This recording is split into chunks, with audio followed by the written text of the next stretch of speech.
everybody, and welcome back to the United Stand. It is countdown to kick off the first game back after the international break, 12:30, away from home. We are at St Mary's to play Southampton, Manchester United versus Southampton, and it is, we say it for every single game, but it literally is a must-win game. It is do or die for Erik ten Hag, probably one of the most important games in his career, and I know it's only Southampton away, but that is the reality of where we're at right now. I am joined with Ricky, who is back from Turkey, and I'm joined by Mordzs as well. Everyone in the chat getting your comments, and we've got loads to discuss, loads to get into.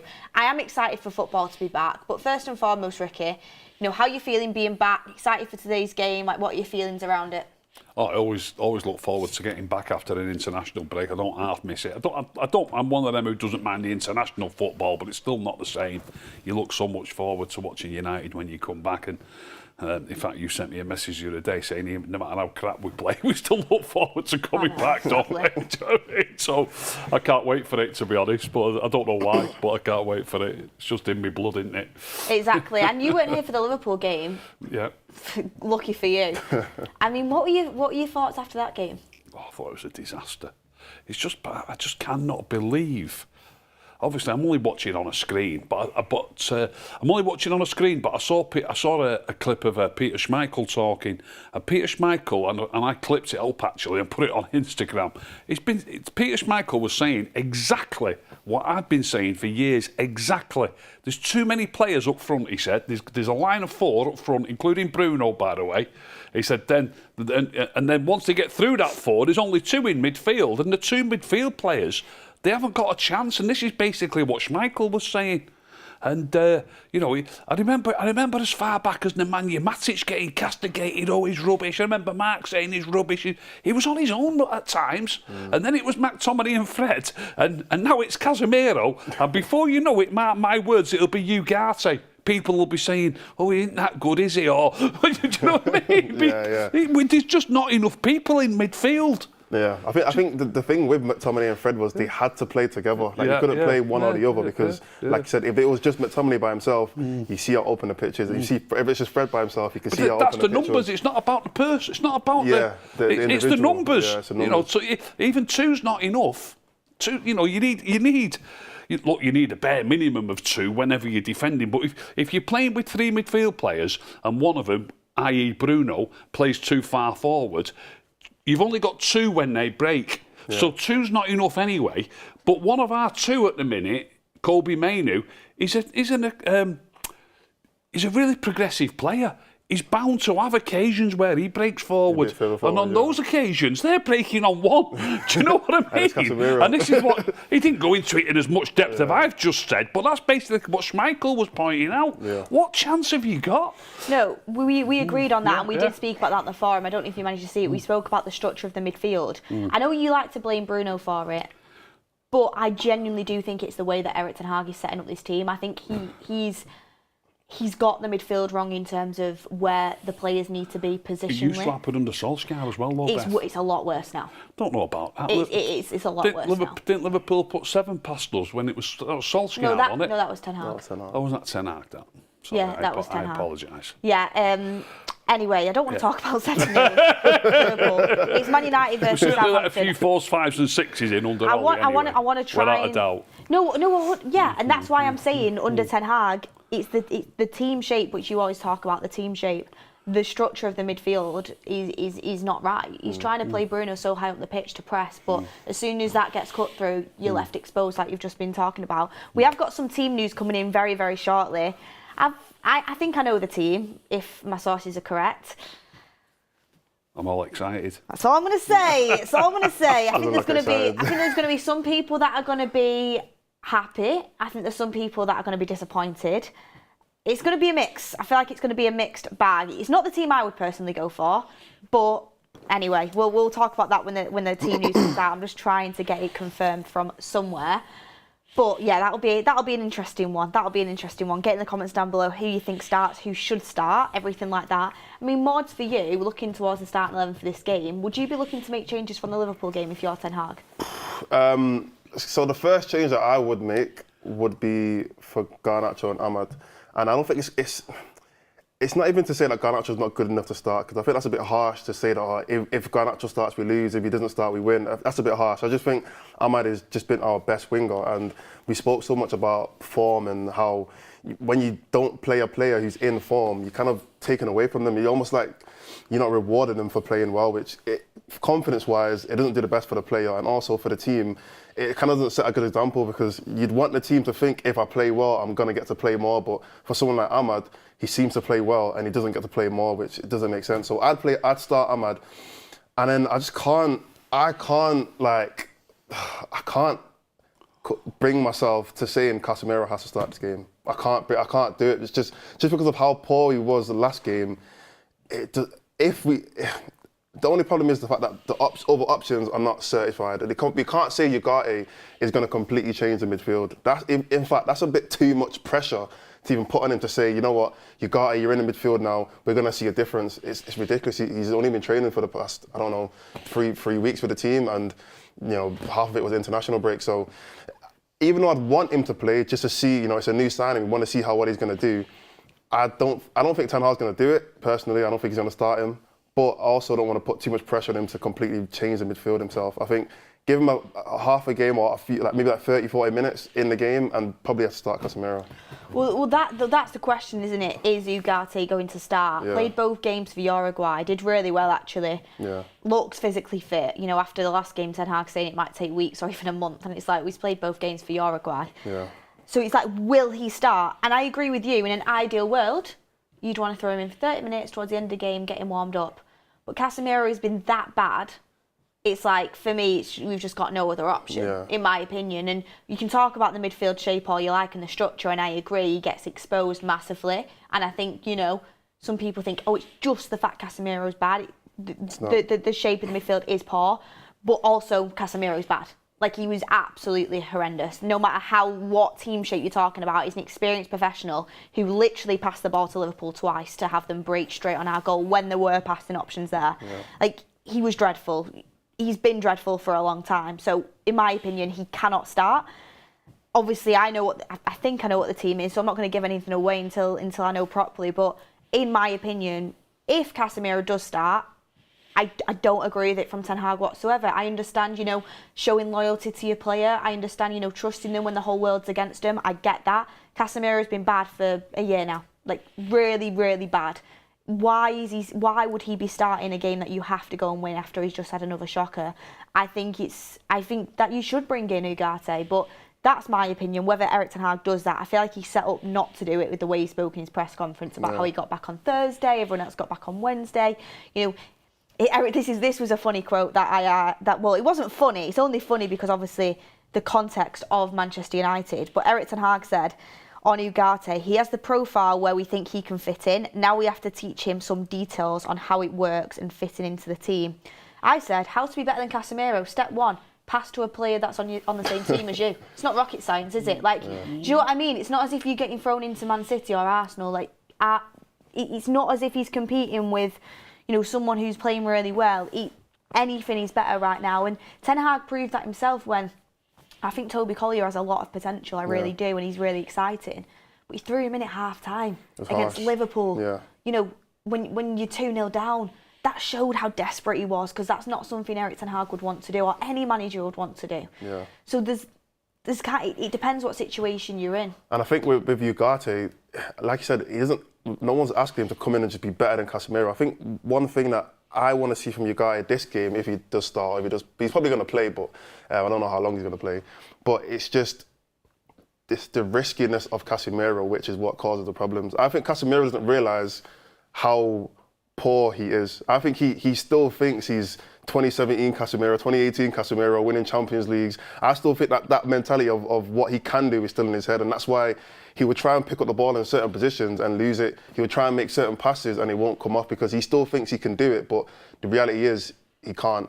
And I want Ugarte to come in and be a bit less risky and play a safer game in that position, because we spoke about it loads of times, but that DM position is a really risky position anyway, because you're pretty much the last line. Sometimes there actually aren't any defenders behind you. You might even be the last player on the pitch before the keeper. So if Ugarte just does come in and, you know, he doesn't try and do that extravagant, he doesn't try and pick up the ball in risky positions, like tight areas where we're super deep, and you know, let's say we're attacking and he has a ball and it's just, you know, maybe De Ligt and Martinez next to him, play a simple pass, play a safe pass, even go back to Onana. Don't try and do a cross-field ball to Rashford or Garnacho or Ahmad and you lose it and all of a sudden it's like 5-on-2 or 5-on-3. Try and play a safer game this game, especially if it's your first game. Play a safer game so we don't lose possessions and, you know, get caught in counter-attacks. Yeah, I understand where you're coming from. I sent the team that I think it is to my brother, and he just messaged me back saying, if that's the lineup, then I'm Ten Hag out. Obviously, like, you know, he's just honestly. I mean, we'll wait and see. We'll wait and see when I can say it on thing. It's not absolutely drastic, but it's like it's not what a lot. I don't think it's not a lot of what other people would have gone for. I mean, we've got some super chats in, and I'll bring them in as well. We've got Keel Robinson saying Bruno and Casemiro should swap positions. Absolutely not. Casemiro in 10, nope. Red Army says, imagine Casemiro trying to press. I think you've got that almost the wrong way round. Bruno would be even worse as a defensive midfield player, yeah. You're swapping the both of them. It's all right saying Casemiro would be no good there, but Bruno would be no good there either. He plays there pretty much all the time anyway. I think if Bruno's disciplined enough, he could play deeper. It's just whether he could be disciplined enough. Red Army says, if Martinez has another bad game, he must be benched. Ten Hag must stop favouritism. Maguire and De Ligt deserve to start this game. Interesting, Ricky. I know you're not Martinez's biggest fan. I'll be honest, like, I don't think Martinez has had the greatest start to the season, and I know he's a fan favourite. I think he did well in the first game, but the last 2 games, I don't think he's been, he's not been terrible. He's not been bad, but he's just not been the Martinez that I know he can be. Yeah. What are your thoughts on that, Ricky? I saw. I didn't see the programme. I think you must have. I don't know which programme it was from, but they clipped something up of you talking about Martinez. I saw it yesterday on Instagram, and you said he'd be in my team. He's vital to the way we play. I do think he is. Well, we play crap.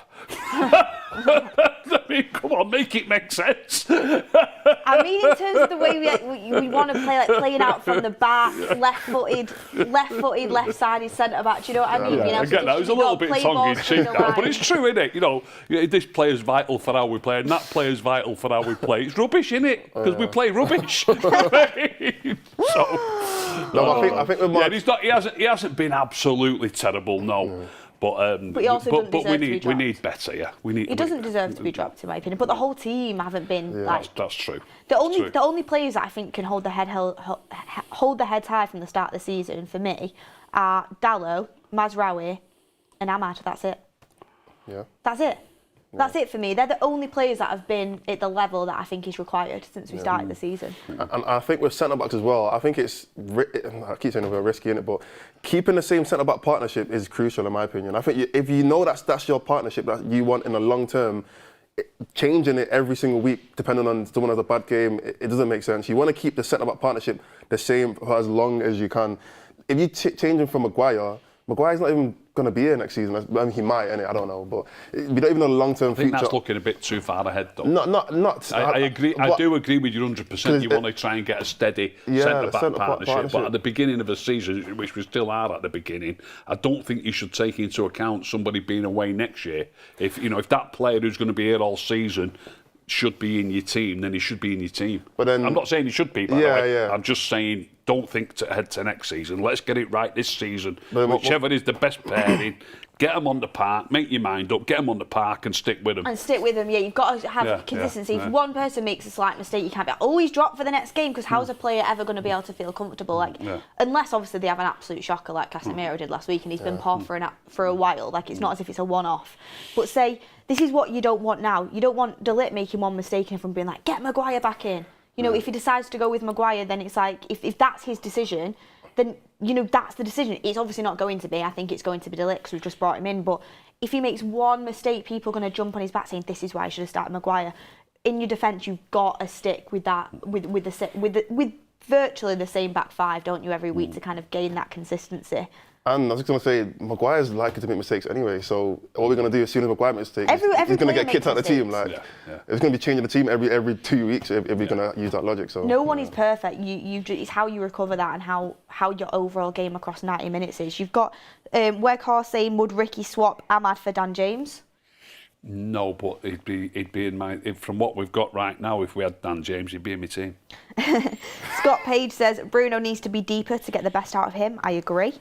Daily Hibbert says a win incoming. We hope so. Hamza Ali says Mordzs needs to stop comparing Ahmad and Garnacho. Garnacho's best position is left wing and Ahmad's is right wing. Compare him to Rashford instead.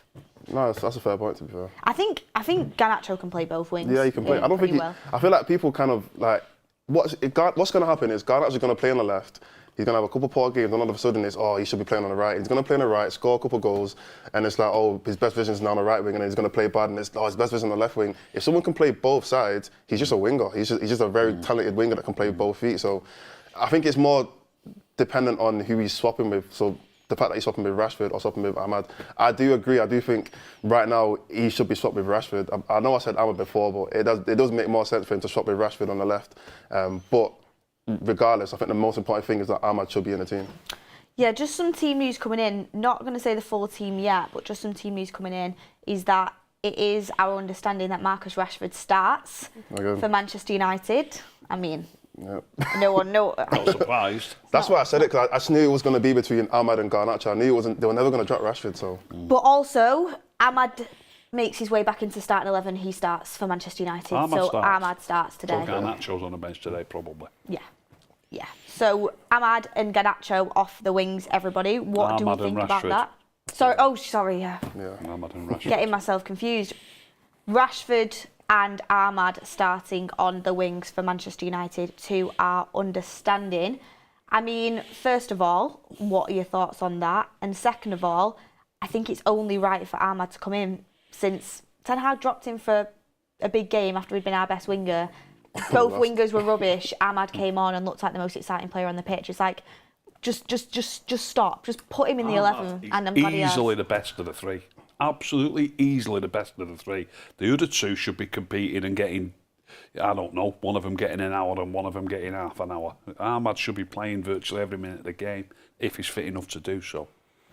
Well, do you not think, Mordzs, from Ten Hag's point of view, it's not, for me, I'm glad he's just kind of put him back into the 11 today because it needed to happen. But from my point of view, it's like, I don't understand Ten Hag's logic when Ahmad was our best winger towards the end of last season, was our best winger in pre-season, has been our best winger since the start of the season when he's been given his opportunity. And then, he didn't have a great first half against Brighton, but how many times have we seen Rashford and Garnacho not have a great first half? I mean, literally near enough every game. Yeah. And then, but he makes up for in the second half and gets a goal and, pulls us back into it. And then he gets dropped for the first big game of the season against Liverpool. Like, it's not, I don't think that was right, but I'm glad he's back in today. Yeah, I just don't get it now. Like, last season I got it because, like, Rashford did have a great season the season before, so I'd understand why he would have so much trust and belief in Rashford, because he thinks, you know what, he was one of my main players. He kind of saved him on a lot of occasions the season before, so I can see why he'd have that trust in Rashford last season. But now that it's been a whole season, it's like, where are you still getting this like trust from? Surely you're now thinking to yourself, okay, now I need to start preparing long term. I need to start thinking who my wing is going to be for the majority of this season, because this could very well be his last season. In fact, he could have half a season if it doesn't go well. So he needs to start putting his trust in the players that are actually helping him, and not just the players who in the past have helped him, 2 seasons ago. So yeah, I'm still like confused as to why Ahmad still gets dropped. He could get dropped next game. He could get dropped, the next big game. I wouldn't put it past Ten Hag to drop Ahmad again, realistically. But yeah, it's just confusing. Plus, he got Player of the Month for August. I mean, I know it wasn't a big selection, but it's like, and then the last time we played Liverpool, in the cup, he goes scored the winning goal in injury time. Ahmad basically has kept Ten Hag in a job. Let's be real, because that goal was so important for him to going on to win the FA Cup. To be fair, that game, they all scored that game. Yeah, they did, but that goal was like It was so crucial. To be fair, Anthony's goal was pretty crucial in that game as well. Rashford's was. I mean, the fact we don't even talk about Anthony now in terms of the wingers as well is crazy. I mean, we'll talk about that in a second. But get in the comments down below and get your super chats in. Thoughts on Ahmad and Rashford being our starting wingers, assuming Joshua Zirkzee will start up front as well. We'll talk about that a little bit with Ricky because we've not had you on, and obviously he had his first full start in the Liverpool game. But before we do that, I mean, the one thing I'll say on someone's just put in the chat there, the fact that Anthony is just completely forgotten now, he's funny. One thing I will say is, I've said it loads recently. Like, don't get me wrong, I don't think Anthony's the answer, but with how poor our attacking players have been, I think he deserves at least a chance off the bench. Genuinely, at least a chance off the bench. Like, Ahmad has been the only one that has really made a proper impact this season. Apart from Ahmad, we're that poor that he can hardly be any worse. Despite what we've seen him play in the past, he can hardly be any worse. That's what I mean. So I think he deserves some sort of opportunity. Everyone's like, oh, Anthony's rubbish, Anthony's rubbish, Anthony's rubbish. Anthony hasn't been good for Manchester United last season. But people are acting, I keep saying this, people act like we've got Messi and Neymar on the wings. Rashford's been poor. Garnacho, to be fair, off the bench has made some impact, but it's not been good enough. And it's like, so... You know, I still think he deserves some sort of opportunity considering how poor everybody else has been. But this is a really interesting stat, right? We'll talk about this before we get the full team in. Got loads to discuss, everyone. So any topics as well you want to discuss, any questions you want to ask Ricky, he's not been on the show for a while, get him in the super chats down below. Subscribe to the channel, like the video if you haven't already. Countdown to kick off. Southampton. God, I hope we win this game. This stat I wanted to bring in. Erik ten Hag, Premier League away games. We know it's not his forte. 39 away games for Ten Hag.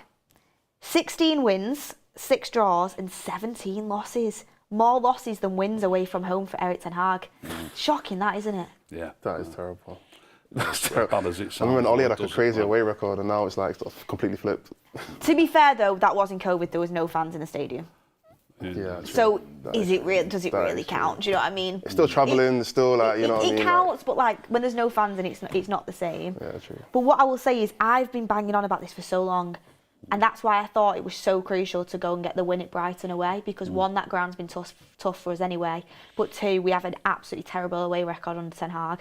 We should have won that game in my opinion. It would have got us off to a confident, good start. Failed to do so, surprise, surprise.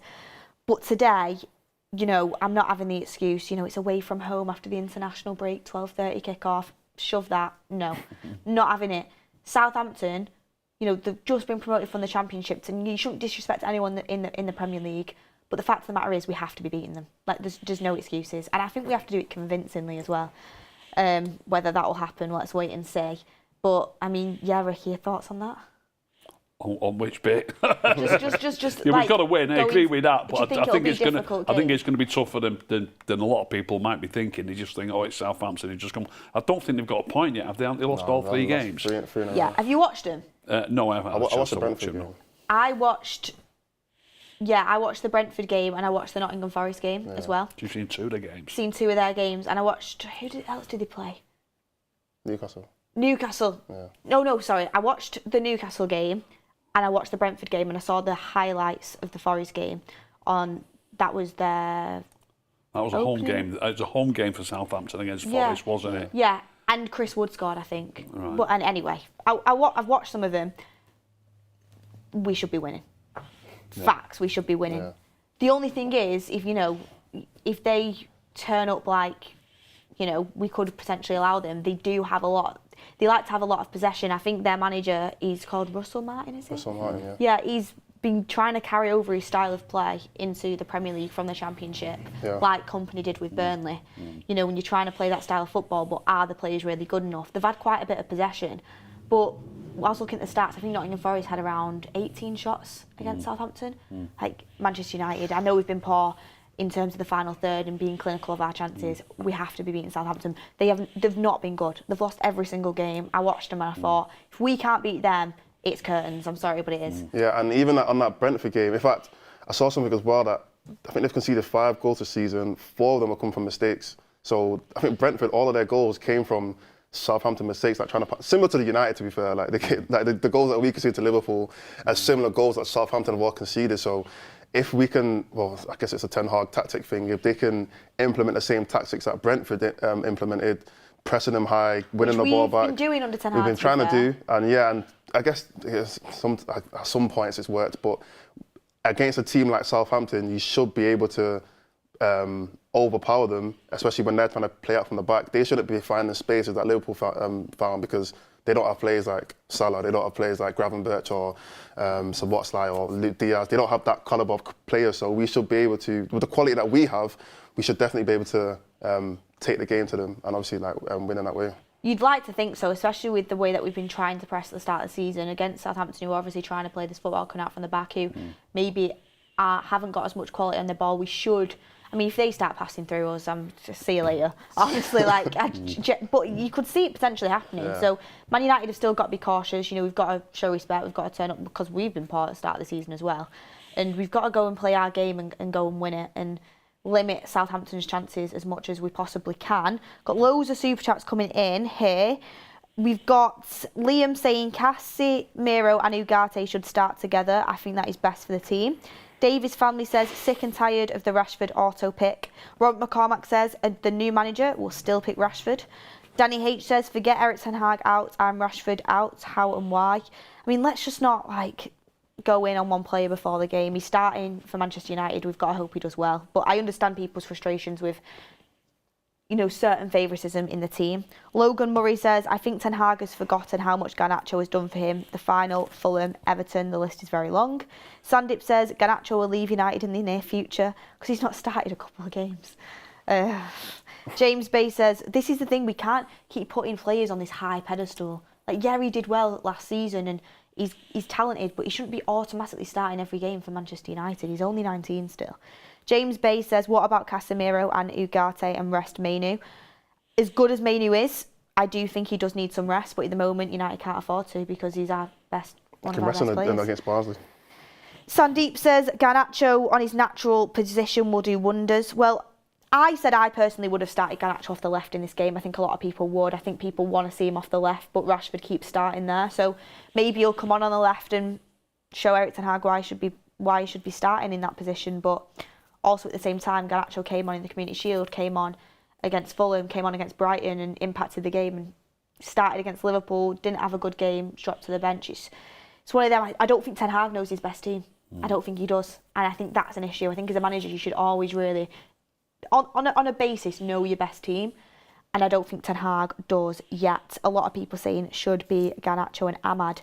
Team news is literally about to come in, confirmed, Ricky. Yeah, minutes ago. Minutes ago. What are your thoughts on Joshua Zirkzee and how he did in his debut against Liverpool? Because a lot of fans were getting on his back, but then he went and played for the Netherlands and got his goal, and loads of the Dutch fans were raving about how good he was. So what are your thoughts on him? Yeah, I saw a few clips from the Netherlands game. I know against Liverpool he might have struggled a little bit, but I do think his link up. Each time I see him, against Liverpool there was a few good touches. A lot more so for the Netherlands the other night, but I do think we've got a chance of having a really good player on our hands. I really do. Got to start taking chances, of course. Devastated for him at Brighton at the ball at his knee on the way in. You know what I mean? We might be in a different situation altogether now. But for that one thing, we might have won that game. We might have 6 points. Might have gone into the Liverpool game with a bit more confidence. It's just football's a fantastic game for things like that. So I just think he's got a good chance of being a really good signing. But fingers crossed he does well today. If he's playing, I assume he's playing.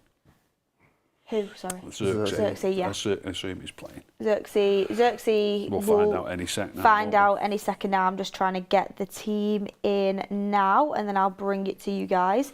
Mordzs, what are your thoughts on the whole Zirkzee situation? Look, I think from the Liverpool game, the thing that I took the most was he doesn't seem like a natural goal scorer for some reason. I don't know, maybe that's a bit harsh to say, but from that Liverpool game, I didn't see that striker instinct that I see from real, you see Ollie Watkins and Isak, or even Solankis and the Ivan Tonys of the Premier League. And I know, yes, he obviously is new to the Premier League, he's still relatively young.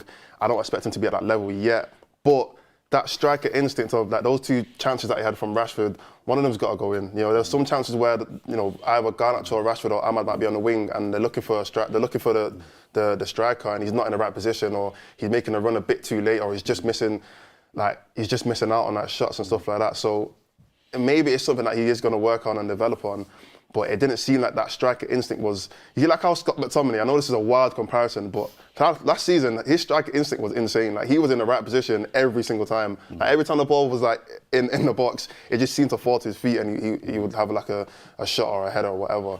I feel like Zirkzee, that's maybe something that he can work on a little bit, but like Rick said, I still think he can turn into a great player. I need to tell you the team. Oh, no. When I put out a shocked emoji earlier, you'll understand why. I put out a shocked emoji on Twitter. Is it the team that you thought it was, by the way? Or is there a slight change? Let me read it out. Yes or no, we'll do. Let me read it out. Okay, so Anana in goal. Yeah. Dallo, De Ligt, Martinez, Mazraoui. Yeah. Mainu. Yeah. Eriksen. Yeah. Started. Yeah. Yeah. Fernandes, Ahmad, Rashford, Zirkzee. So Casemiro and Ugarte both on the bench. Mainu, I assume, is playing as a 6 with Eriksen and Bruno in the midfield. I'm absolutely... Thoughts on that, everyone? I put a thing on Instagram during the week where I put... I don't know if Eric probably watched it, but I put Eriksen in my lineup for today's game. It's there to be seen. Well, he wanted or he fits. Yeah, and I put him in what I would have selected for this game, and I put Eriksen in it. But I put him in it alongside either Casemiro or Ugarte. So as much, and people after the game, they'll say, oh, Eriksen's legs, if we get beat or they're pouring through us, but we're in the same situation. It's bound to happen. There's not enough there. If Bruno's up top and you've only got Casemiro and you've only got Eriksen and Mainu, there's just not enough, and especially if one of them else makes a forward run, you're in a position where we could end up letting 2 or 3 goals in, and people will say it's his fault. So I'm pleased that he's giving Eriksen a chance. I would give it, like I say, it's there to be seen on Instagram. I'm not just making this up. I put him in my team, but I put him in my team alongside Casemiro or Ugarte and Mainu. It's Bruno who's the problem. They're just gonna pour through us. It can happen even against these. It can happen even against these. There's not enough players who are going to look, it's a dead simple game. There's not enough players who are actually going to play in midfield. Do you know what I mean? Bruno plays as a forward. This is what Schmeichel was saying after the Liverpool game. Yeah. There's just not enough players there. No matter who it is who plays, there's a great chance we're going to get run through. But at least if you've got players who can kind of handle that a little bit better. I don't even think Mainu is the best player when it comes to preventing counter-attacks. Only because I don't think he's got that much pace. I mean, physically he is strong, but sometimes he can get out most of the midfield by like the more physically dominant players. Sometimes he comes out with it as well. He's a difficult. He's an unusual player. He's only young, but sometimes he comes out with the ball when you don't expect him to as well. Mordzs, don't he? You know what I mean? He doesn't lose it every time. Yeah. So. But him and Eriksen. They're both a bit lightweight. Eriksen's the worst. Like, I think he's lightweight, and not only that, but he's not running back for any. Like, he's not chasing any runner. He won't have to run back. He needs to stay there. It's not like eventually it's going to happen though. Like, we need to have a plan for when it does happen. Like, we can't say let's just prevent it from never happening, because it might still happen. We might still lose a ball in those positions. So when it does happen, all I can hope for, and I can't see it happening, is that Bruno plays a bit deeper. We've got to have more players behind the ball. I think Ten Hag will be silly not to do that. I think he has to do that, especially away from home. The one thing I would say on this Eriksen pick, the chat is going wild. I'm going to get all your opinions in now. First of all, big, bold move from Erik Ten Hag. I rate it. People are going to be, oh no, why is Eriksen starting? Why is Eriksen starting? He's got no legs. Fact of the matter is, and I really don't want to be disrespectful, but there was absolutely, and this is what I was trying to talk about at the start of the show, there is no way on earth for Manchester United you can have a performance like Casemiro did against our biggest rivals in Liverpool and start the next game. It's just unacceptable. And if Ten Hag would have started him, I would have questioned him massively. He had to be dropped. And for Casemiro, that is a right, like, he's looking, Eriksen's starting over me. Really? Yeah, that's how bad you've been, mate. Genuinely. And that's no disrespect to Eriksen, but Eriksen's not, I prefer him a bit further forward rather than being deep. Like, he's now, he might have Eriksen as the deepest man. I think it's going to be Mainu who's going to be the deepest man. But that's the situation. We're not actually playing with an out-and-out 6 because you were that poor. Some people thought it would have played Toby Collier. Still think it's a bit early for him and he's got a bit eased in. But I said today, I would have had anyone over Casemiro in that team. I would have started Collier over him, would have started Eriksen over him. So I'm okay with it. What would I have personally done? I personally would have just thrown Ugarte straight in there. That's what I would have done. But Casemiro couldn't have started today. And I think it shows Casemiro, them performances are not going to be acceptable any longer. The fact that Eriksen's starting over you, like that, it says something, doesn't it, really? But then why doesn't he have the same, and I know people are going to be like, well, I swear you're a Rashford fan, but why doesn't he have the same energy for Rashford then? Because it's the same thing, isn't it? Well, that is a topic that a lot of the fan base want to discuss. Is that how you feel? It feels like Rashford's the only player that's undroppable. Yeah. Do you know how people talk about, Rashford has playing time in his contract, all this? I don't believe that. That's not true. I don't believe it, but it is. I've never heard a player have that. He's the only player that can play, no matter however he plays, he just will not get dropped. But he has done more for United than Casemiro has. Yeah, but that doesn't. I don't. No, but in a manager's head, living off the past though. I know what you mean, but in a manager, you have to think from a manager's. Like for us as fans, we're not actually making the decision, so it's easy for us to just say drop him. It's the most easy decision for us because like we're playing FIFA. But for a manager and you're dealing with actual real life players, that's gonna play a factor. He is one of the most senior, even not by age. Maybe by age actually, but he is one of the more senior players in the team. He's been there for the longest, I think. I don't think there has been a player that's been at United for longer than that. So from Ten Hag's point of view, he is going to be drawn to start Rashford every single game, or most games anyway, if he can, just because of what he has done. And I know people are going to say that shouldn't matter, but in real life, it is going to matter. But in terms of the Eriksen thing, I think Eriksen might play a lot deeper than we think. I don't think he's going to risk playing Eriksen and Bruno high up. There's no way he's going to do that. I think he might even drop Eriksen into a 6. Yeah, I agree, because we've seen him do that before, and in terms of, he's not a dual winner, let's be honest, Mainu's going to have to do all of the ball winning in there and be super defensive, really. But what Eriksen can bring you is hopefully. He's a lot more secure than security on the ball. 100%. On the football. He can take the ball off the back four, and we know he's good technically on the football, and he's calm and assured on it. That's what you do get, whereas Casemiro is obviously quite rash and his passing was just dreadful. Yeah. So I think Ten Hag, because Casemiro's passing was so bad, he thought, let's put someone in there who actually can pass the football, and he's good at doing that. And that's what Eriksen's, his best strength is, really. Yeah. He might not have the legs anymore, which I don't think he does. He's not the strongest in terms of, especially in the tackle. But what he is going to do, he's going to be able to hopefully dictate play from a deep position, and actually get the ball to I would say red shirt, but playing in the away kit today, so a blue shirt today. Yeah. But yeah, that's I think Ten Hag's thinking behind it. So yeah, it's a big one from Ten Hag. It is a massive one. But, sorry. No, you go on. No, I was going to say, I think this game now, and we're going to get into players to watch, but I think this is going to be a huge game now for Mainu, because I think this is literally going to have to be his midfield, because Eriksen on the ball playing at that deep of a position, Ten Hag must say to Mainu, look, we need you to be back. Like I need you to be back, because the chance of Eriksen losing the ball deep is such a casualty. It could be such a casualty that he can't risk just having Eriksen by himself. Mainu's going to have to play. You can't risk that no matter who the player is. No, I know, but there are players in the Premier League. I'm banging my head against the wall with this. For years, we've not been playing enough midfield players. No matter who it is. In fact, I didn't even bring Eriksen into it before, because I said before it was Matic. He was on his own. Everybody said it was his fault. Yeah. Then it was Matt Tomlin's fault. Then it was Fred's fault. Now it's Casemiro's fault. Today, if we get beat, it'll be Eriksen's fault. But it doesn't. Nobody ever says that there's just not enough players there. Yeah. You know what I mean? I think it's just the fact that, like, when you look at some of the top teams, they do play with like one DM and then an 8, and an 8 sometimes, because the DM is so good. Look at a Rodri, look at like a Declan Rice or some of these players, because they are so good and they are good at keeping the ball. If you look at the best teams though, the work rate of the other players. That's what I mean, though. It's about what the other players are doing. Absolutely phenomenal. You know, Rodri doesn't get left on his, despite how good he is, he doesn't get left on his own when the opposition are breaking. You look at Liverpool's midfield last week, McAllister, Zlobazai, whatever he's called. Who's the other? Who else? Sebastian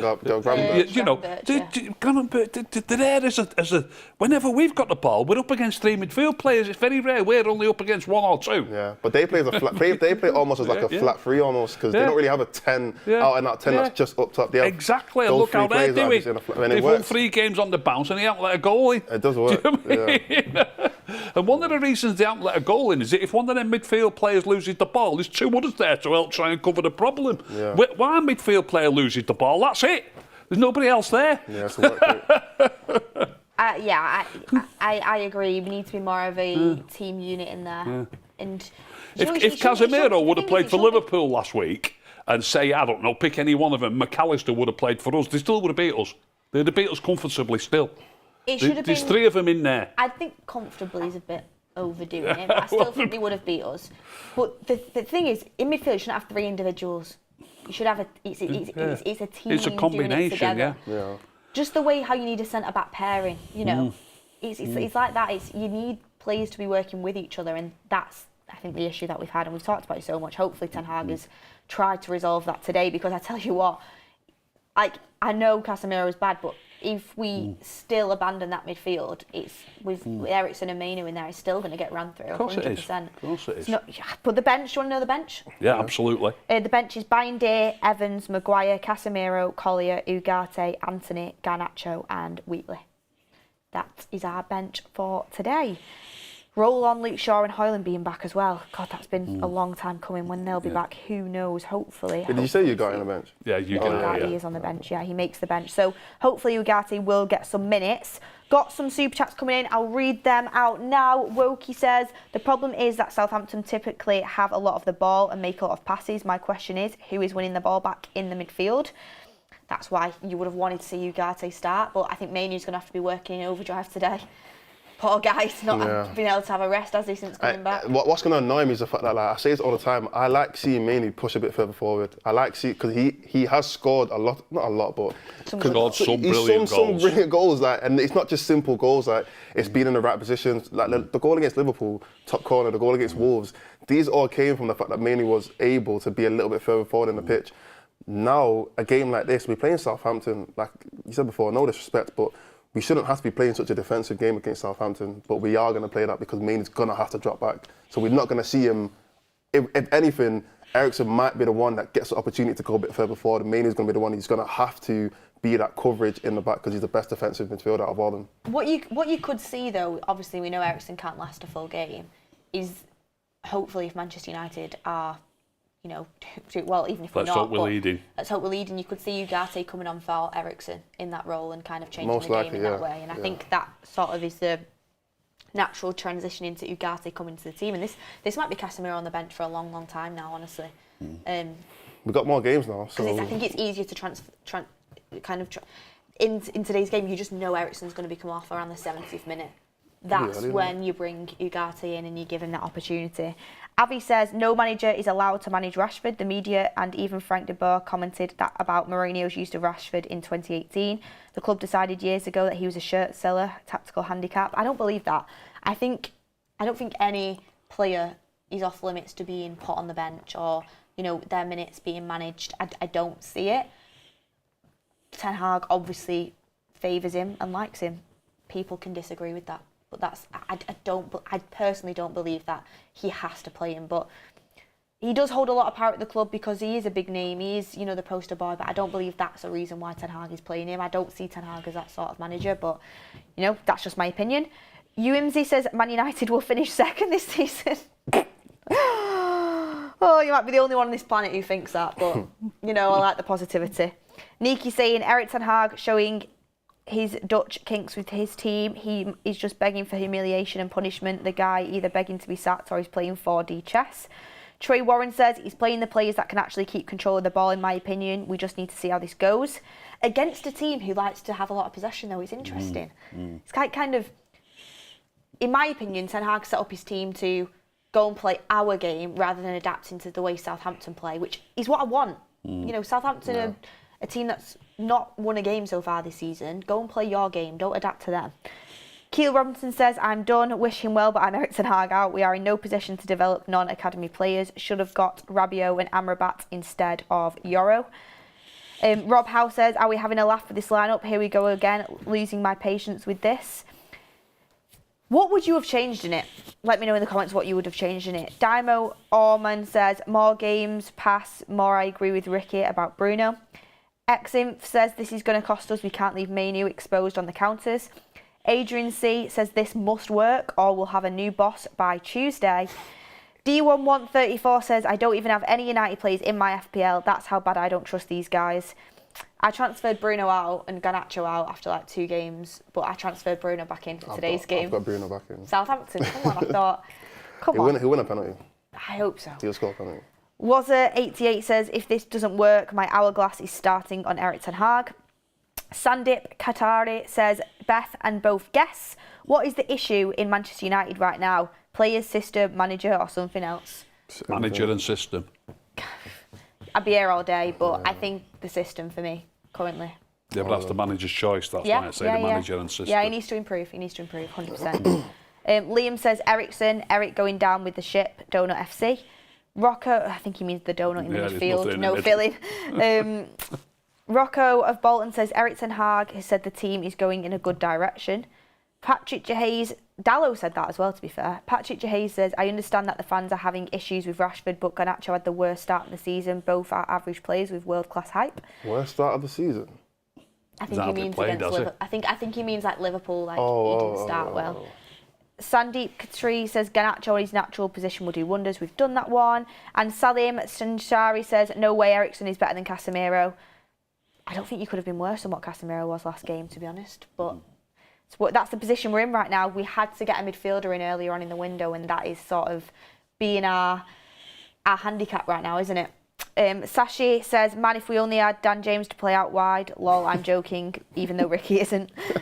Robert McCormack says, team is fine. If we do our job, we win. Captain T1 says, you lot need to relax. Dallo will go into midfield as Southampton play 3-5-2. All of this negativity is sad.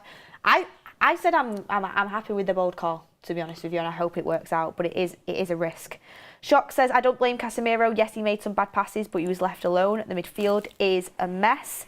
Andy Atherton says, Ricky, we are playing away from home with no DM. Eriksen, Bruno, Rashford don't track back. Manu is going to get overrun in the midfield.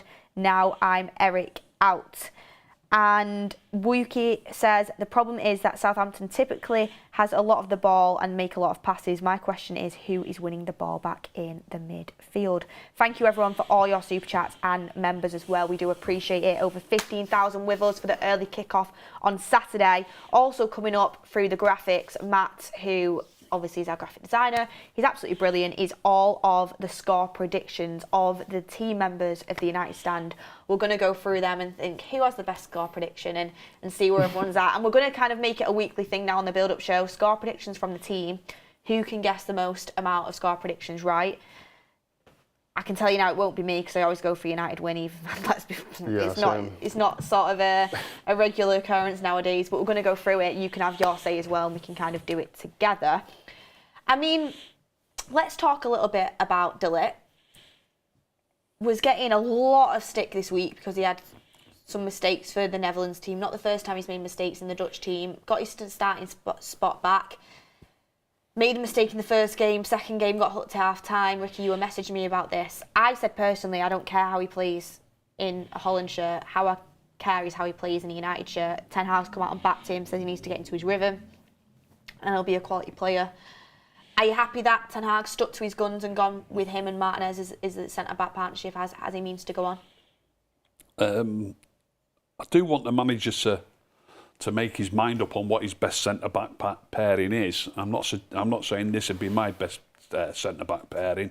Not seen enough of De Ligt yet in a United shirt. Simple as that. I mean, let's be honest, he's made one start, and I know it was Liverpool at home, and I know the midfield was open and all that, but he's made one start, and we lost 3-0. So, you know, it's not a great start, is it? Do you know what I mean? I don't think he played that bad, didn't I? No, perhaps not. Perhaps not. I'm just saying, you know, if I was a centre-back and I played one game and we lost 3-0, I won't be happy with myself, no matter what. Yeah. But I'm not saying it's his fault, not by any stretch, but I'm just saying it's not a great start, is it? Yeah. So I'm not too... Look, I don't know. I've not seen enough of him yet in a red shirt. I'm not convinced that this is our best pairing, but I do believe that the manager needs to make his mind up on what the best pairing is and stick with it. And I'll give him a little bit of credit here because I often say he's got no patience. It's like if we get beat today, he's decided today that Ericsson should play. If we get beat today or even draw, it might happen even if we win, but if we draw or get beat today, Ericsson will be out of the team next week. You know,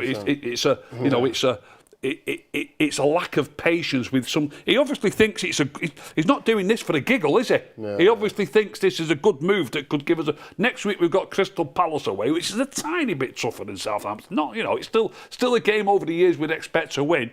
If he thinks Ericsson should play today, then maybe he should play next week as well, no matter what happens today. But he will run out of patience, and that'll be that. But he's stuck with his 2 centre backs, having just lost 3-0. So it's horses for courses, isn't it? I hope it goes well. If the 2 centre-backs do well enough today, look, I'd love to get a clean sheet. That's the be-all and end-all for me. Yeah. If we get a clean sheet today, I'll be more than happy. And then hopefully it goes on from there. I think it's harsh to even judge. Like Beth said, I hate judging players based on the international anyway because it's a completely different game. It's a completely different team, completely different system. You haven't even got any real tactics internationally because you've got a week to prepare for a game. So you pretty much just going out there and it's just like free for all. Like everyone, managers giving you a couple of tactics here and there, but it's nothing like club football. We saw Maguire have horrible games for United and go for England and be man of the match. So in my opinion, you should never look at a player's international form and think that's exactly how they're going to play for the club. It's not realistic. I think you've got a point when it comes to a player that's already playing in your club. But when Beth said to me during the week about De Ligt having not, supposedly, I've not seen it, but supposedly having not played well for Holland, I sent her a message back saying, there's plenty of players over the years who have been signed by clubs because of what they've seen in the international arena. Maguire was pretty much signed because loads and loads of times. So I don't see why clubs can sign players because of that. They might do great at a World Cup, for example. That's happened hundreds of times. A player has a good World Cup or he has a good European Championship and loads of clubs are after him. So if it works like that, when that player is already with your club, why shouldn't it have an effect on what you think of him when he's playing in the international arena? I get what you mean. You know what I'm coming from? Well, the thing is, it's like all Man United players usually do on international duty. Like Bruno stand out for Portugal once again. Dallo was really good. Mainu, like he's been good for England, like ever since he went into the team. Zirkzee, players, United players. We've Scott McTominay for Scotland, obviously not United playing anymore, but United players predominantly have done well in international duty. It's like, why can't they play like that at the club? I do think it's different football. I'm ready to judge De Ligt in a United shirt. I thought against Liverpool I was actually quite happy with him, which is weird because we did lose 3-0, but I thought that was more down to the structure of the team and obviously Casemiro's mistakes as well. So let's see how he does. I'm excited and I'm glad that Ten Hag is stuck with it and that is his centre-back pairing and that's how he's going to kind of see it through. Just coming up now on my screen is, I remember this actually. Do you remember back it was actually in October 2023, Ten Hag got asked on replacing Casemiro with Ericsson at half-time and Ten Hag's response was, I wanted more football. That was a quote that got analysed a lot at the time and people were saying it was disrespectful to Casemiro. I don't think it is. I think it's just, the truth. And that's obviously why Ericsson's coming today. I'll give Eric Ten Hag a little bit of news. We're Manchester United. If he thinks Christian Eriksen gives us more football, he should be playing a lot more. Simple as that. Well, simple as he's that. using him obviously to.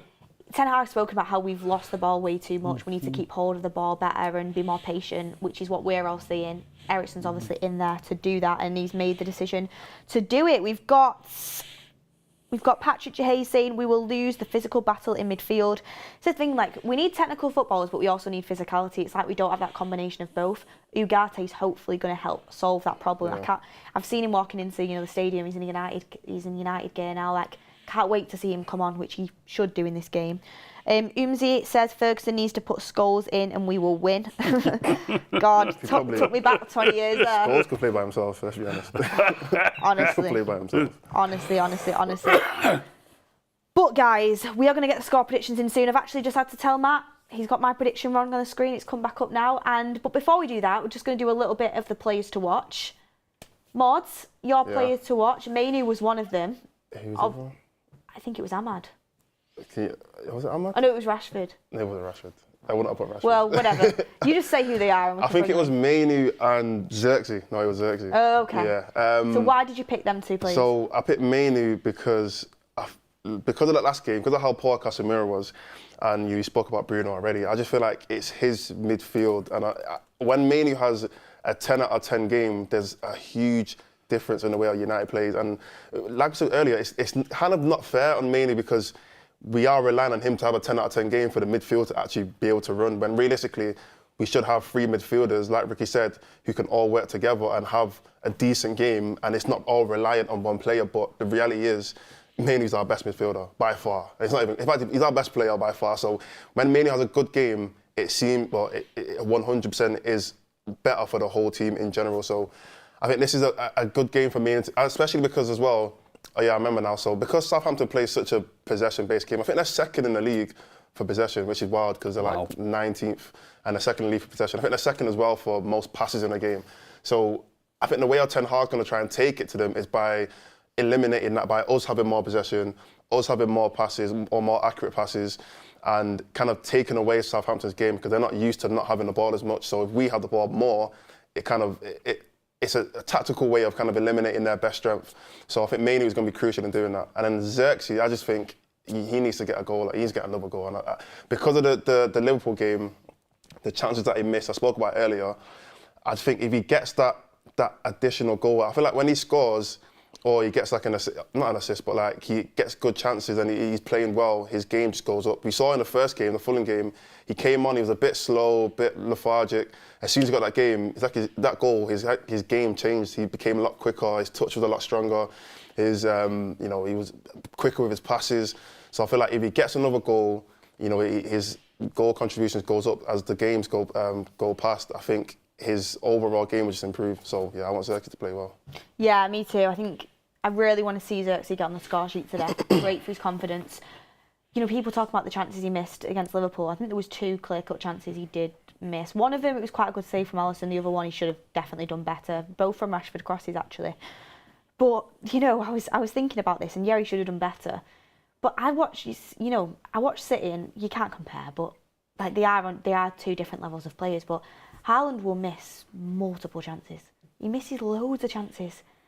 But he gets loads of chances. Do you know what I mean? Yeah. Whereas if you're a United centre forward, you've got to take that one chance opportunity. And if you miss it, everyone's like, why didn't you score that? Why didn't you score that? Because not as many come as what they should. Whereas at City, if Haaland misses a chance, he knows he's going to get another one probably about 2 minutes' time. But also, that's the difference. So also, Haaland can create his own chances as well. Like there's chances that Haaland gets which are not chances for other strikers. Other strikers wouldn't even attempt a shot or even be in the right position to have that chance. Whereas Haaland, because he's so quick, because he's so physical, because his movement is like one of the best in the world, he gets into the right places to get those chances. If Zirkzee's not in those places, he's not going to get the chances. So he might not get as many because he's not making that right run or he's not physically dominating the defenders. I agree with you, Mords, but I think it's more important that the actual team that you're playing in. Imagine, despite the fact that he's nowhere near got the movement or the strength of Haaland, imagine how many more chances he would get on the end off if he was playing for City. Yeah, I mean, it's easy to say that though for every player though. Of course it is. Yeah. Obviously, Haaland is a better player, but I'm just saying, like, at Manchester United, it has been a graveyard shift, that centre forward role for a long time, and people used to get on Martial's back about it. It's been like that for a while. Bruno's been playing at number 10 through all them years, hasn't he? Ricky and his agendas are. It's true, isn't it? Most chances created in the league, but all right. United one says, Ricky, spot on. Casemiro being scapegoated to cover the incompetence of Ten Hag. Unless Bruno is more disciplined, nothing changes. Also, this is only Southampton. God, famous last words. Mr. Glenn Johnson says, if we control the game and take our chances, we'll be fine. But if we get countered, there's nothing in that midfield to shield the defence. I'm worried. I think that's a really good point. Shock says, guys, if you could bring one player to United, who would that be? Love the show. God, that's an interesting one. What, current players? Yeah. If you could bring one player to Man United, who would it be? Rodri. Yeah, that's a good shout. Yeah, yeah probably would be. Yeah. I'm going to go with that as well. I'd go with Rodri, I reckon. Yeah. Either Rodri or... Haaland. Mbappe. No, not Mbappe. Why? We need a left winger. Bernardo Silva. I don't think that'll change the team. No, like, I think Rodri would have the biggest impact on the team than Mbappe. You'd probably have to go with Rodri, but even I keep saying it, even in that system, he'd struggle. He'd do better. He would if he didn't have players working back with him. He wouldn't be great. Yeah. Some people are saying he won't be as great. Some people are saying Palmer in the chat. I love Palmer. I'll take Palmer any day. Palmer's a good player, but if it's anyone in the world, I think that midfield is something we've struggled with for a long time. I think like my side of my brain that's like, just dream signing. Just kind of dream sign. I'd be like Mbappe, but then if you actually get down and think about it, it would be Rodri. Yeah. We've got to stop conceding so many goals. That's what we've got to aim for. Yeah. That's what we've got to do. That's what we've got to do. Thank you everyone for getting your comments in. Any last super chats before last quarter of the show now? We're going to be handing over to Mark at 12 o'clock for the half an hour before the game kicks off. Any last super chats, topics you want to discuss, make sure you get them in the show and let us know. So I wanted to go through past results against Southampton just to kind of see what we're up against here. Obviously different managers in charge, different teams. But, it is sort of a reflection. Last time we played Southampton was at home, and that was a 0-0 draw. Remember, Casemiro got sent off. Yeah. That controversial sending off. Then the last time we played Southampton away, we beat them 1-0. Before that, at Old Trafford, 1-1 draw. Before that, down at St Mary's again, 1-1 draw. And then the game before that, at Old Trafford, it was a 9-0 win. Yeah. Wouldn't be lovely to... So since a 9-0 win, we've had 3 draws and 1 win. Yeah. And we've not scored more than 1 goal. And the only game we won was by 1 goal. Yeah. Got no chance, have we? Don't say that. That last game must have been like 2 seasons ago, right? Yeah. They got relegated, obviously. That's embarrassing to look back on, isn't it? They got relegated and we drew and lost. Well, to be fair, Casemiro did get sent off in that game at home. True, and the previous time before that, we drew with them twice in a season. Yeah. We drew with them at home and then away from home as well. I don't know how anybody's looking at it and thinking it's going to be an easy game. No, neither. It's just the fact that they have lost 3 games, like all 3 games. We've lost 2. But they've been playing against teams that have got better forwards than us, though. I'm not joking. I'm sorry. I'll say it before and I'll say it again. Mbeumo starts for United. Mbeumo for Brentford. Forest beat them 1-0. They've got Gibbs White and Alanga. I'd have both of them ahead of Garnacho and Rashford. Yeah. Without a doubt. Gibbs White's a midfielder though. Don't he play in a wide? He plays wide sometimes, doesn't he? He plays 10. He's a 10. Yeah, he's a 10. Callum M says, "What's Ricky's opinion on Carrick as a player?" Fantastic. Would you take Angel Gomez back? Do you know what? Something I mentioned on the thing that I did on Instagram during the week. He's one that I definitely got wrong, and I hold my hands up and I apologise to Angel Gomez. When he was first playing for us, I said he's never got a chance in the game. I know some small players make it, but he's ridiculously small. Yeah. But he looks to have bulked out a bit as well, by the way. Not defending myself there. Without a doubt, I made an error. He looks absolutely fantastic for England. He looks absolutely fantastic. And even for Lille, he's been playing great. Mm-hmm. He must have been. That's why Carsley's taken him on the England squad, isn't it? And fair play to him because he took a big risk in his career. He went abroad to get game time, to get playing time, and fair play to him because he's worked really hard. Looks like he has a good attitude, and I hope he has a really successful career. Yeah, I agree. I mean, I will say that it was 15 minutes or 20 minutes that I've seen him for, but in that 15 or 20 minutes, he looked absolutely class. Ricky, people in the chat are going, wow, did you just say that Alanga's better than Garnacho? Yeah, without a shadow of a doubt. No, Ricky, I said that one time and I got slaughtered. For that one time. Newcastle United bid 35 million quid for him on deadline day. They won't be bidding that for Garnacho. Yes, they would. Yeah. Yes, they would. Garnacho's worth more than that. Don't be ridiculous. Garnacho the brand is worth more than that, but Garnacho the player and Elanga not. You're not a big Garnacho fan, are you, Mords? Don't put this narrative on me. Don't push this narrative because they're gonna start saying that about me. I like Garnacho, but I mean, even if you look at goal contributions, Elanga had more last season playing for a worse team. Elanga's a top player. I think. Don't get me wrong. I don't think Elanga's a bad player. I won't be surprised if they go back for him in January and bid it 40 or bloody 45 if he has a good start to this season. I think Elanga's a good player. I do rate Garnacho quite highly. personally. I rate Garnacho.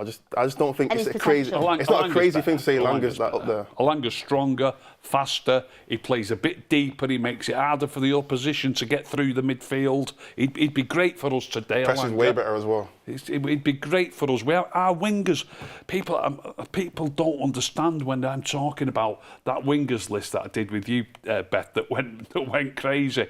All the wingers that I like are the ones who. I'll tell you what. I looked up for some reason. Ashley Young's name came up during the week, and I looked on Wikipedia for a few stats about Ashley Young. That was it. Not Ashley Young again. No. This was it. This was it. Last season, Everton conceded less goals than we did. They were in relegation trouble nearly all season. They conceded about 7 or 8 less goals than we did, and they had Ashley Young playing at full-back. This is why I looked it up. At the end of this season, Ashley Young's 40. He played virtually every game for him, right back or left back. They conceded less goals than we did. That's embarrassing. And this is where I'm leading to. Obviously, he's played a lot of football over the years, Ashley Young. So on Wikipedia, it always says position or positions. Yeah. And for Ashley Young, it says full-back, winger, and this is the bit that I loved, or wide midfield player.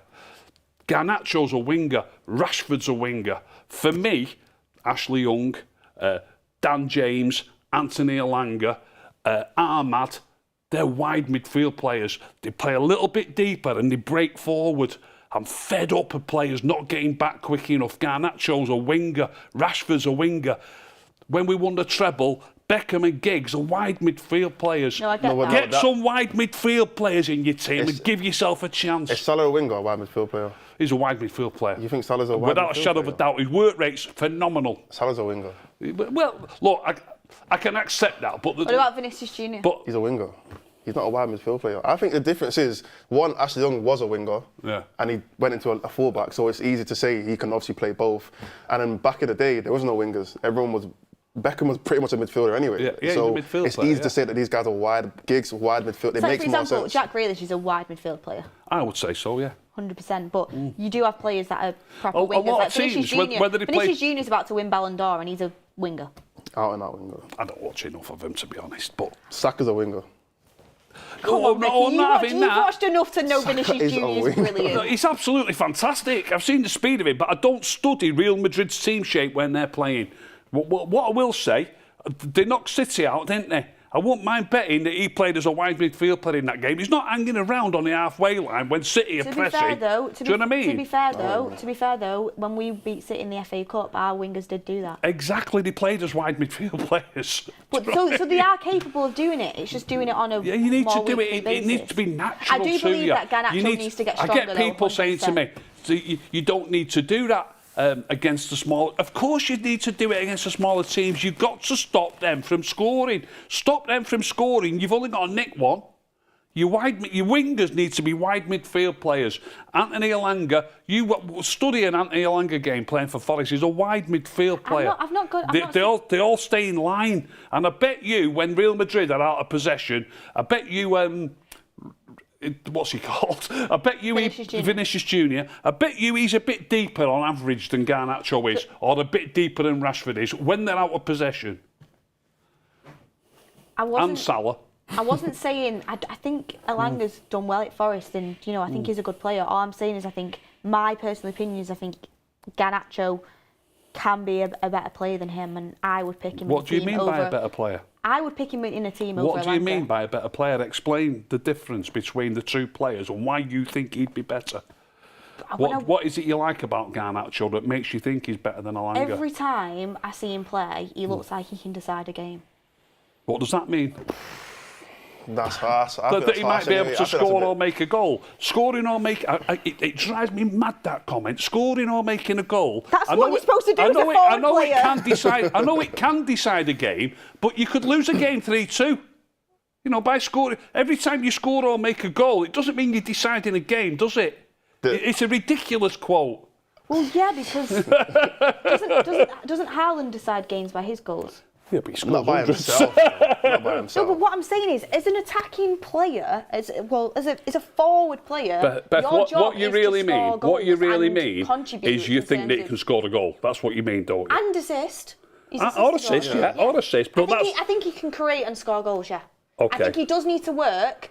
He doesn't create or score any more goals than Alanga does, and he's a wide midfield player. Finish talking. Sorry. I do think he needs to work on the defensive side of his game. He needs to be stronger. He needs to track back better. That is a flaw in his game. And I noticed that when Ahmad came off him in, I can't remember, was it the Brighton game? Was in one of the games at the start of the season. Might have been the Fulham game, actually. And I noticed that was a big drop-off because Ahmad's actually really good at being strong and getting back. And Garnacho needs to work better at that. But when Garnacho is on the pitch, I think going forward, he's probably our biggest outlet in terms of he looks like someone who's going to create or score a goal, which is important in football. Yeah, that's what I'm saying. Yeah, so you can but by saying that, you're comparing him to our players rather than other teams' players. I'm comparing him to other teams' players, and he's not as good. Okay, well, I was only comparing to Alanga, to be honest. So I've got a question though, because I feel like there's two types of players that we're looking at here. We've got players that, in my opinion, someone like Ahmad or like an Elanga who, for most of the game, let's say they give you a 7 or 7.5 out of 10. Then you've got a player like Garnacho. For most of the game, he might be playing as like a 5 or a 6, but then he'll have a spurt where he'll give you like an 8 or a 9, and that could lead to a goal or that could lead to an assist. But then it depends on which one would you rather. A lot of people would rather the player that will give you, someone like Grealish, he doesn't score a lot. If you look at his stats, it's not crazy. But for the whole game, it's giving you a strong Grealish 7. Grealish is in a different league. No, but I mean, I'm talking about this type of player. I don't know, the type of player is someone who they might not get you a goal or assist every game, but for the whole game, they're going to be working and they're going to be working to a game plan that's going to develop a goal, that's going to create a goal. It might not be from him, but the way how he's playing, it could create some kind of goal. Whereas someone like Garnacho is, compared to a player like, maybe like, let's not say Grealish, but like someone like an Ahmad or an Elanga, he's going to have spurts of a game where he might do something crazy, like an overhead kick or something that might lead to a goal or might get an assist. But for the majority of the game, he's not going to give you the same output as one of those other players. And that's why a lot of people, I actually agree, I'd actually think Elanga over 90 minutes would actually give you more in a game. He might not score. To be fair, his goal contribution, his goal's just as many his goal contribution was more than Garnacho last season. So it's wild to say that anyway. He can decide a game. For starters, he's playing in a different team, and secondly, I've watched Elanga play for Manchester United, and I've watched Garnacho play for Manchester United. I think in a Manchester United shirt, Garnacho has been better. Yeah, but that's not fair to say though. Yeah. Because he's not playing for Man United. Last season he played for Forest and he had a better season. He hardly got a chance, Elanga. Hardly got a chance. He did. He got a lot of opportunity under Ralph Rangnick. Not as much as he had last season. 3 or 4 games in a row, and then, like I just said, lack of patience. And if you look at, we spoke about lack of patience. 3 or 4 games in a row, they don't score or they don't assist. The managers are like the fans. They're pathetic. It's not, he hasn't scored or assisted for 3 or 4 games. What about all the work he's done? What about the clean sheets? Well, neither's Rashford, but he gets picked every game. Exactly. That's a different conversation. Right, anyway, we need to move on because we're playing Southampton, not Forest. Ross W says, isn't any winger in a team that sits back, i.e. Nottingham Forest, automatically turns them into a wide midfielder? Good point. Nottingham Forest obviously has a different game plan to what Manchester United do. Well, we need That's to, why I don't think you can play properly a bit compare more it. like them then. That's why I don't think you can properly compare it. Ben Ellis says, sorry, but this is coming from someone who thinks McTominay is good enough to get into United. I mean, Yusuf Assor says Mount can play wide midfield. Shenanigans says, so Anthony would be Ricky's first choice then. Anthony, obviously. He works harder, but you've got to have something about your game. But I wouldn't mind Anthony getting a run on the left in front of Rashford. I'd like to see a left-footer on the left wing for the change. Lee Berman says, I get a feeling Ricky like Jemba. Scott Page says, Ricky, come on, mate. Thomas McArdle says, thank God Ricky isn't the manager, getting a lot of stick here, Ricky. 275 says, says, what have you smoked to think Elanga is better? Patrick Hayes says, Garnacho is our most overrated player. AJ Ahmed says, Rashford starting ? Did you see Eriksen's criticism this week? Ugarte playing 90 minutes. Eric Ten Hag is waiting until they've decorated their new bedrooms. Thank you everyone for all your super chats coming in. Just to round off the show, I'm going to go through our United stand predictions because that little segment on Garnacho ended up having a lot more airtime than I expected. Did you even do like plays to watch? Pardon? Did we even finish our plays to watch? We did yours. We'll go with that. But mine's still an Eriksen. Yours is still an Eriksen. Mine were Bruno and Ugarte. Hopefully they'll come on and get some game time. But the United stand predictions, I'm going to get into them quickly because Mark is about to go live. Beth, Myself went with a 1-0 win to Southampton. Not to Southampton, sorry. Cool. Myself, I went with a 1-0 win to United. I did the background work on how we've not scored many goals against them in our latest encounters. Greg, our producer behind the scenes, went with a 3-1 win. Kev went with a 3-0 win. Goldbridge went with a 2-0 win. Matt, our graphic designer, went with a 2-0 win. Mordzs went with a 3-0 win. So did Kev. Being very, very bold there. It shouldn't be bold for United, but the way we play. Ricky went with a 1-1 draw. Ryan went with a 2-1 win, and Sam went with a 1-0 win. So let's see how them predictions fare. Get yours in the comments as well, everyone. Let me know what your predictions are. Last but not least, Garnacho scoring today, I can feel it. I'll be happy if he did, though. Nah, to be fair, I have a feeling Bruno's going to score, and I hope he does for my FPL. Whoever scores, I don't care as long as he win the game. But I'd like to see us win it convincingly. But look, everyone, Goldbridge is live. Going in the chat and ask him who is better, Garnacho or Elanga. That is what you should infiltrate the chat with. Him. Ask Goldbridge what he thinks. Thank you for watching. God, let's start our weekend right and hope we get the win. Hit a like on the video before you go. We will be back live for the fans forum after the final score. We will see you on the next one.